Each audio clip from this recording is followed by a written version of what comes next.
नमस्कार, मेरे चैनल हिंदी अभिलाषी में एक बार फिर से आप सबका दिल से स्वागत है। आज मैं आपके साथ एक बहुत ही सुंदर रचना शेयर करने जा रही हूँ। कहानी के लेखक हैं धनपत राय श्रीवास्तव। आधुनिक हिंदुस्तानी साहित्य के जाने माने प्रसिद्ध लेखकों में से एक हैं। 1880 के दशक में महिलाओं और मजदूरों की दशा के बारे में इन्होंने बहुत कुछ लिखा है।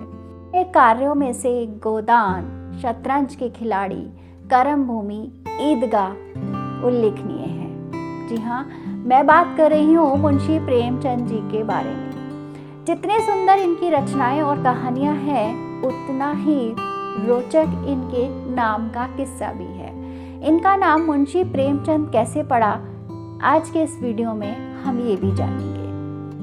प्रेमचंद नाम से इन्होंने जो पहली कहानी लिखी थी वो थी बड़े घर की बेटी।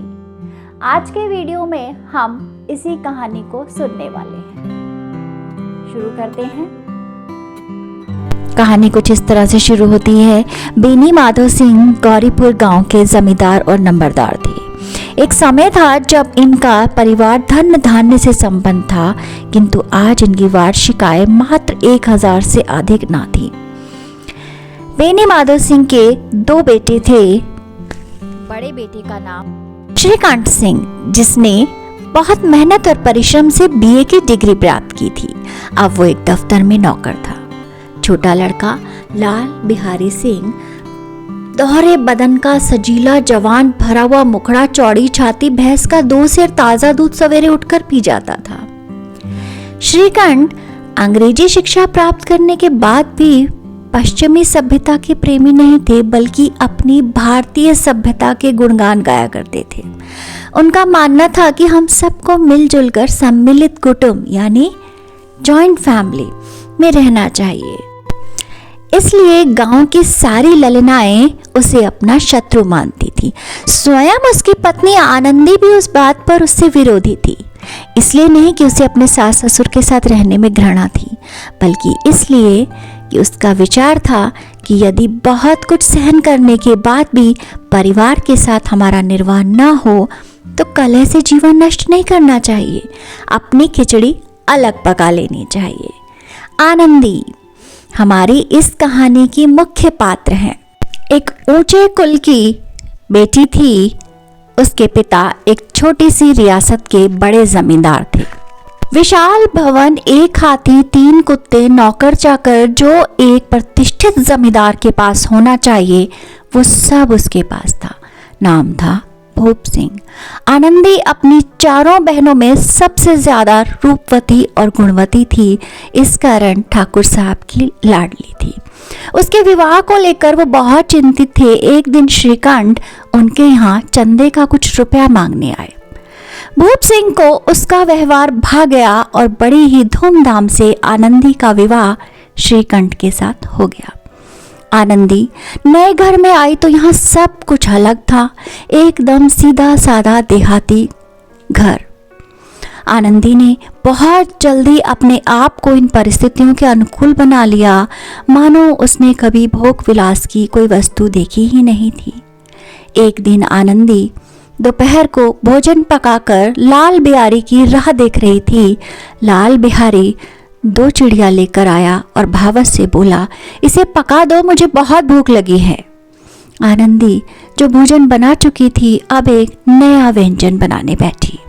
हांडी में देखा तो घी मात्र पाव भर था, सो उसने सारा मांस में डाल दिया। लाल बिहारी खाना खाने बैठा तो दाल में घी ना देखकर भावत से बोला, आपने दाल में घी क्यों नहीं जोड़ा? आनंदी ने बड़े प्यार से उत्तर दिया, घी तो सारा मैंने मांस में डाल दिया। लाल बिहारी जोर से बोला, अभी परसों ही तो आया था, इतनी जल्दी उठ गया? आनंदी कुछ हैरान हुई और उत्तर दिया, आज तो कुछ पाव भर रहा होगा, सो मैंने सब डाल दिया।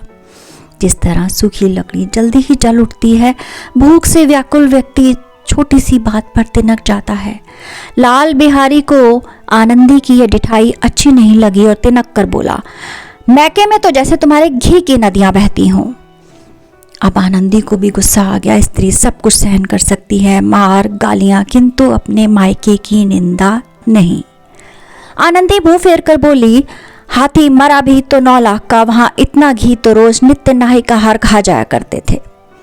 लाल बिहारी जल उठा, थाली उठाकर पटक दी और बोला, जी चाहता है जीभ खींच लूं।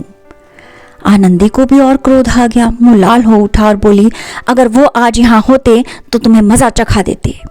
अनपढ़ उज्जड़ लाल बिहारी ने खड़ाऊ उठाकर उसकी ओर फेंकी और कहा, जिसके गुमान पर फूली हुई हो देख लूंगा उसे भी और तुम्हें भी। आनंदी ने हाथ से खड़ाऊ रोकी, सिर बच गया लेकिन हाथ पे काफी चोट आई।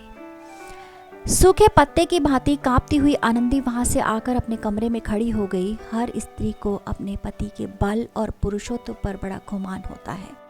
श्रीकंठ हर शनिवार की संध्या को आया करते थे। अभी 2 दिन बाकी थे। इन 2 दिनों में आनंदी ने ना कुछ खाया न पिया, बस श्रीकंठ की बाट जोहती रही। नियमानुसार श्रीकंठ शनिवार की संध्या को आए, बाहर बैठे कुछ बातचीत की, इधर उधर की वार्तालाप चलती रही। भोजन का समय हुआ, पंचायत उठी। लाल बिहारी ने एकांत पाते ही अपने भाई से कहा, भैया आप जरा भाभी को समझा दीजिए, मुंह संभाल कर बात किया करे, नहीं तो एक दिन अनर्थ हो जाएगा। बेनी माधव सिंह ने भी बेटे की ओर से साक्षी दी और कहा, हाँ बहू बेटियों को यह स्वभाव शोभा नहीं देता कि मर्दों के मुंह लगे। लाल बिहारी बोला, वे बड़े घर की बेटी है तो हम भी कोई कुर्मी कहार नहीं है। श्रीकंठ चिंतित होकर पूछते हैं, आखिर बात क्या हुई? लाल बिहारी ने कहा, कुछ भी नहीं, यूं ही अपने आप से उलझ पड़ी, मायके के सामने हमें कुछ समझती ही नहीं है। श्रीकंठ खा पी कर आनंदी के पास गए। आनंदी ने बड़े प्यार से पूछा, आप प्रसन्न तो हैं? बहुत प्रसन्न हूँ, पर तुमने आजकल ये घर में क्या उपद्रव मचा रखा है?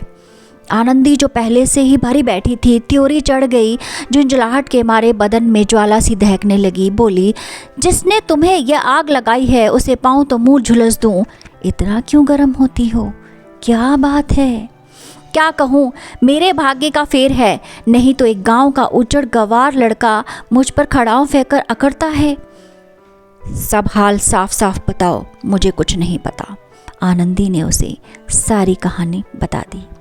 अब गुस्से से श्रीकंठ की आंखें भी लाल हो गई। यहां तक दुस्साहस हो गया उस छोकरे का। फिर क्या था, आनंदी स्त्रियों के स्वभावानुसार रोने लगी और उसके आंसुओं ने श्रीकंठ के गुस्से में घी का काम किया। रात भर करवटें बदलता रहा। सुबह उठकर पिता के पास जाकर कहा, अब इस घर में मेरा निर्वाह ना होगा दादा। ऐसी बातों पर श्रीकंठ ने अपने कई मित्रों को आड़े हाथों लिया था। आज स्वयं ऐसी बातें कर रहे थे। बेनी माधव पर कहा, बेटा इस तरह तो स्त्रियां नाश कर देंगी घर का, उन्हें बहुत ज़्यादा सिर पर नहीं चढ़ाना चाहिए। श्रीकंठ ने उत्तर दिया, आपके आशीर्वाद से मैं मूर्ख नहीं हूँ, किंतु जिसके मान सम्मान प्रतिष्ठा का मैं ईश्वर के दरबार में साक्षी हूँ, उत्तरदायी हूँ, उसके साथ ऐसा घोर अन्याय मैं बर्दाश्त नहीं कर सकता। तो अभी तक आपने जितनी कहानी सुनी है उसमें लेखक ने औरत की 2 खूबियों को दर्शाया है।